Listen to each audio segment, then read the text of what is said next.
There are many, many contenders for the title of the greatest villain in all of cinema. After all, most of the time a story is only as good as the villain who drives it. So in order for the story to be good, then an excellent bad guy is an absolute must. And if I personally had to choose which may be the best among them, it might just have to be Emperor Palpatine from the Star Wars series. Because while he's usually overlooked in favor of Darth Vader, the extent of the Emperor's evil, and just how plain successful he is most of the time on top of that, honestly eclipse Vader's villain credentials to such a degree that it's like comparing a light bulb to the sun. And today, I'd like to go over all of the different reasons why Emperor Palpatine may just be the greatest villain to ever grace the big screen. And there will be spoilers for the entire Star Wars series ahead, so in case there's something you've been meaning to see and don't want ruined, you really shouldn't proceed any further.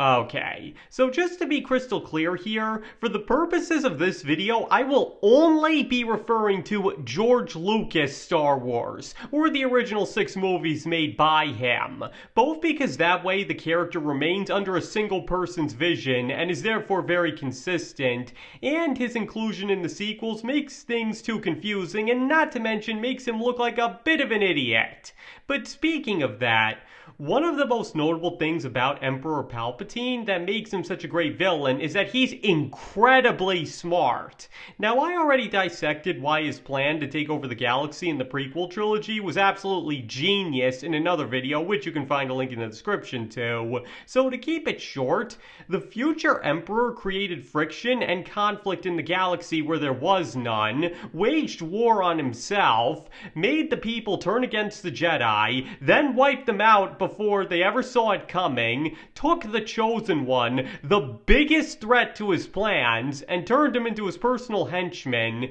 and managed to declare himself Emperor of the galaxy with almost unanimous support. To put it simply, Palpatine played everybody like Mozart could play a piano, and everyone is either dead, brainwashed, or powerless to stop him by the time they realize what was really going on. And really, how many villains can go around and gloat that their master plan actually worked? The Emperor set out to take over the galaxy both by conquering it within and getting rid of the Jedi in one fell swoop, and he actually did it! And what only makes that even more impressive is that not everything went according to plan for him, with his original idea and the Phantom Menace in particular almost completely falling apart due to factors he didn't or couldn't have considered. But he's not just an extremely gifted planner, but also capable of improvising when the situation calls for it, and thus is able to salvage any circumstance that doesn't go the way he expected, and still be able to use it to his advantage. And to use that same example, all the heroes in the Phantom Menace managed to accomplish was delaying Palpatine's master plan, as 10 years later he would find different means to start the Clone Wars and ultimately still set his plan in motion. And this deadly combination of being able to plan things out to a T, improvise when things don't go the way he expected, and be able to use any situation or opportunity thrown his way to his benefit not only makes him quite possibly one of the smartest villains ever conceived, but also an extremely deadly threat as well. Because what's often lost on many people is that Palpatine actually wins. He thoroughly decimates the good guys by the time the prequel trilogy is over, to the point that they can barely put together a contingency plan to hopefully stop him many years down the line. And as the original trilogy shows, that plan had a lot of holes and uncertainty surrounding it. As I noted before, not many villains out there can brag that their plan actually worked, but even among those who can, usually their plan ends up falling apart only minutes later, or within a few days, maybe weeks at the most. But Palpatine not only managed to win in the short term, but he maintains this victory over the galaxy and the Jedi for the next 25 years. Now granted, a rebellion did start in that time, and he does ultimately lose in the end, yes, but that still doesn't change the fact that he wanted to rule the galaxy and managed to do so for over 2 decades and held on to that position until the moment he died, as well as left such a lasting mark on the galaxy with his rule that it'll probably be feeling the after effects of it for centuries, possibly even forever. Simply put, the Emperor comes just about as close to winning as a villain can without actually winning, as for all intents and purposes he did win, and only lost in trying to maintain that victory for good.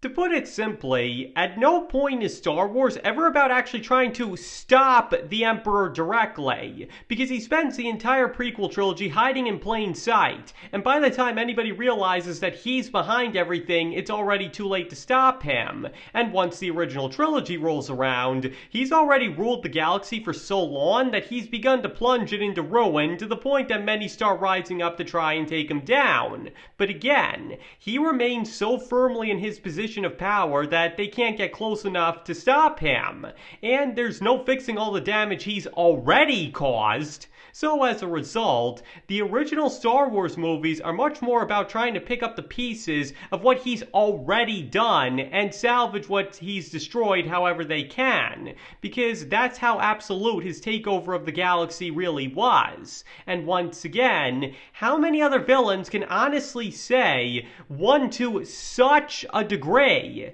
Because, like I just said, not only did this man's plan work exactly the way he planned, but it continued to work for decades after the fact. Even if it ended in failure, that still doesn't change the fact that for all intents and purposes, he ultimately got what he wanted.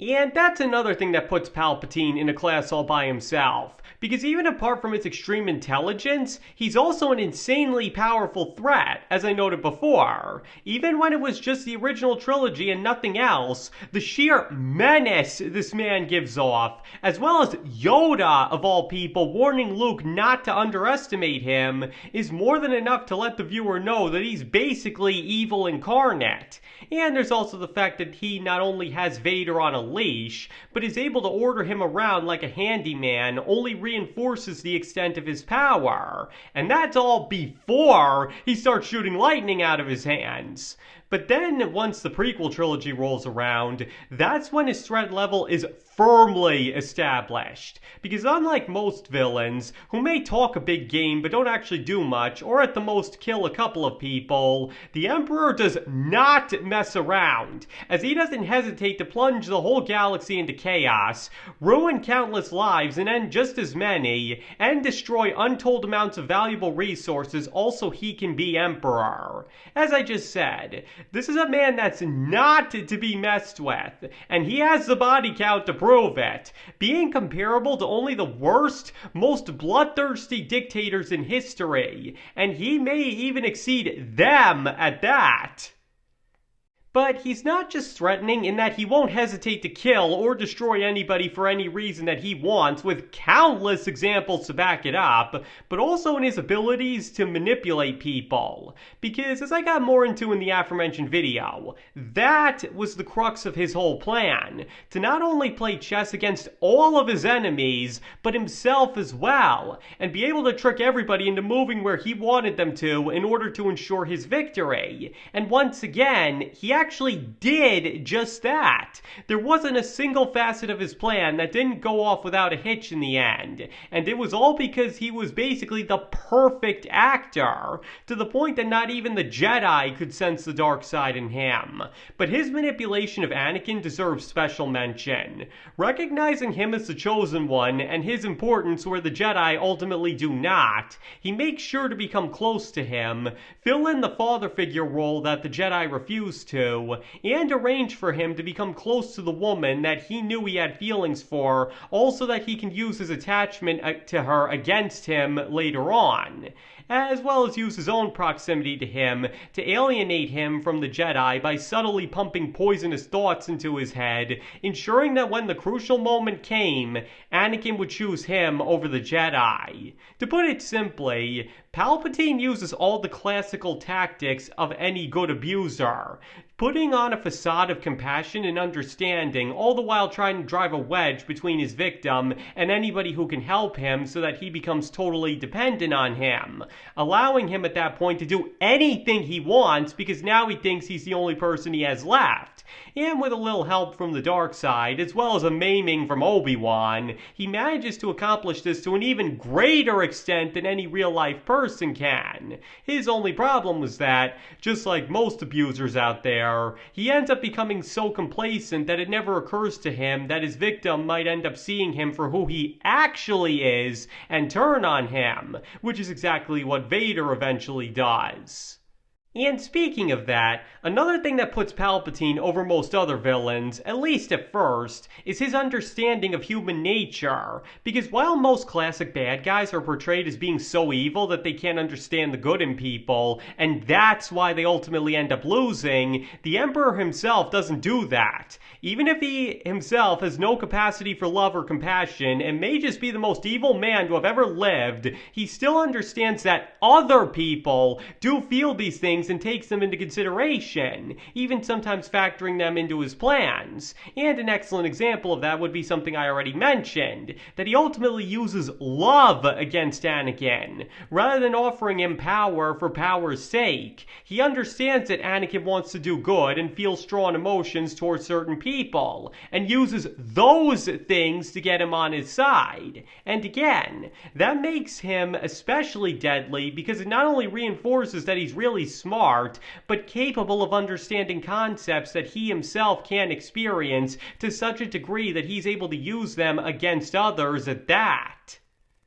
Though at the same time, this understanding of love and kindness only goes so far, as one of the biggest reasons he loses in The Phantom Menace is because he didn't anticipate that Padme would leave the safety of Coruscant and return to Naboo because she feels it's her duty, and is even visibly surprised when she tells him so. Or if you want to take the Clone Wars TV series into account, that some of the clones would form such a strong attachment to their Jedi generals that they'd be able to fight off their chips long enough for them to escape, and thus allow them to become a problem later on. And notably, losing that ability is one of the biggest reasons he also loses in Return of the Jedi. Because as I already explained in my video on the movie, which you can also find a link in the description to,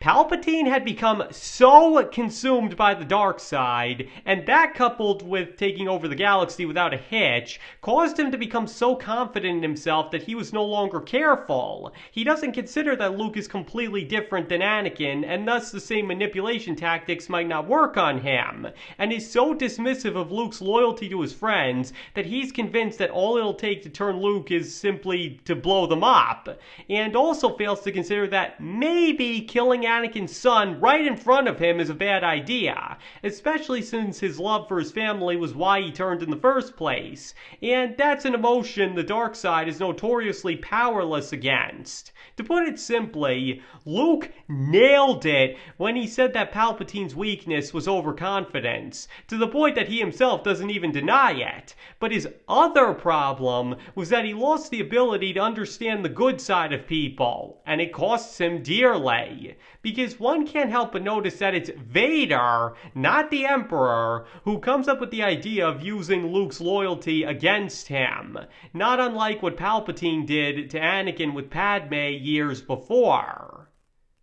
And on that topic, the way he's defeated also deserves a special mention, because simply put, a villain's comeuppance, or lack thereof, in a story can make or break them depending on how it's done, and considering the Emperor's death scene is often considered one of the best in all of Star Wars, he most definitely has that covered. Having lost for quite possibly the first time in his life, Palpatine takes out the full extent of his rage on the man he planned on making his new apprentice, but instead dared to tell him no. So letting his sadistic side get into full gear, he decides to torture and gloat first, only for his actual apprentice, the man that he manipulated, turned into his personal slave and destroyed his life, to finally break free of his hold on him and hurls him down a shaft at the cost of his own life, and all he can do is scream in absolute fear before exploding on contact, for that was how consumed he was by by the dark side of the Force.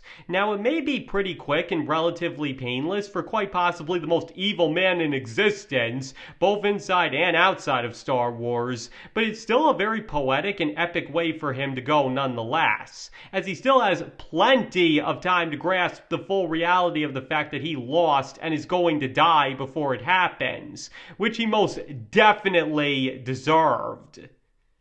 But if there was one other thing that had to be mentioned when arguing for why he's the greatest villain of all time, it would have to be just how plain evil he is. Because as I noted before, this is a man consumed by the dark side to the absolute extreme. He doesn't have a good cell in his body. His every thought is just about as evil as a human mind can possibly be. And what makes it even better is, he absolutely loves it. Unlike so many other iconic villains who either hate being evil or are simply in denial of that fact, the Emperor is not only okay with being evil just for evil's sake, but it's something that he loves being. There's no excuse behind his actions, no deeper reason that motivates him. He simply wants to rule the galaxy, have complete control over it, and be able to do anything he wants without consequence, and that is it. But what makes him even scarier is that we all have a piece of him inside ourselves, whether we'd like to admit it or not.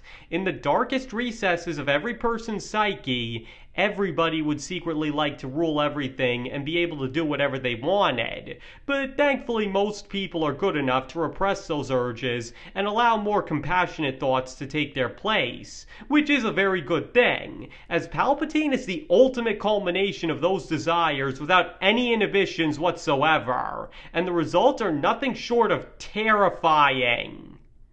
But to get back on topic, his shameless indulgence in evil also makes him a blast to watch. Seriously, whether he's being a more subtle manipulator or out and out cackling mad in triumph, every moment this man is on screen is an absolute treat for the viewer, at least when he's not terrifying the heck out of them. I even argued in my video on sympathetic villains, which you can also find a link in the description to, that he is one of the best examples of a pure evil villain out there, and his entertainment value is definitely a huge part of that. Though part of the credit for that definitely belongs to Ian McDiarmid's performance, as he perfectly captures the essence of Palpatine and effortlessly sells the viewer on the fact that he's evil incarnate no matter what he's doing. Seriously, one of the best decisions George Lucas ever made was having him reprise his role in the prequels, as nobody could have ever captured the pure wickedness of the Emperor like he did. The man is meant to be evil given human form and purpose, and that's exactly how Palpatine ends up coming across. And that's no exaggeration either, because not only have both George Lucas and Ian McDiarmid compared the Emperor to the devil in interviews, but Lucas has actually argued that he's worse than him, saying, quote, "At least Satan had a reason." And it is true. In the end, Palpatine is nothing but the epitome of the dark side of the Force, desiring absolute power for its own sake, and would gladly ruin the lives of everybody in the galaxy with a big smile on his face in order to get it. And honestly, how can a villain get much more evil than that? Because as the Death Star shows, he's willing to go to any extreme to keep his power once he has it, even if it means destroying everything. And you know that's exactly what he would have done if he hadn't been stopped. And as I noted before, the fact that he not only wins, but claims such an absolute victory that the happy ending to the story basically amounts to the characters rejoicing that they can now pick up the pieces of the galaxy that he left almost in ruins and hopefully fix it, makes him even scarier and more notable. Because again, even most of his competition can't claim to have achieved anything near the same level as that when all is said and done. Now, if the Emperor happens not to be your personal cup of tea, and you believe that there are villains far and away superior to him, that's absolutely fine. But one still can't deny that he makes for a great villain regardless, especially for those who prefer villains that are simply pure evil to more sympathetic or complex ones. Though, ironically, Star Wars also has that covered as well with Darth Vader. But as I argued at the beginning, his villain credentials couldn't hold a candle to Palpatines. But the point is, the Emperor has got pretty much everything one could ever ask for in a villain, being very smart, an insanely competent and deadly threat, pure evil just for the sake of it with a totally understandable motivation nonetheless, a great death scene, and through it all is very fun to watch while also being terrifying. And that's on top of the fact that he actually wins and maintains that victory for decades, as I've repeatedly mentioned, since it's a rarity to have a villain that both wins on every level, yet also manages to lose in the end, arguably giving him the best of both and only adding to why he's the perfect bad guy. Again, he may not be for everybody, but for anyone with a love of villains, it would be very hard to find somebody more worthy of the title for the greatest villain of all time than Emperor Palpatine. Okay, I think I've gone on about this for long enough. So now I want to hear your opinions. Do you believe that the Emperor in the Star Wars series is easily one of, if not the best villain in all of cinema history for any or all of the reasons I went over? Or do you believe that such an honor belongs to somebody else? Please feel free to let me know in the comments, because as I repeatedly stressed throughout the video, you are entitled to your own opinion and are under no obligation to agree with this video just because you watched it. You can feel about both Palpatine and how good of a villain he is any way you want to, and I nor anybody else can tell you you're wrong. And thank you all for watching. I greatly appreciate all of it, and I hope to see you all next time.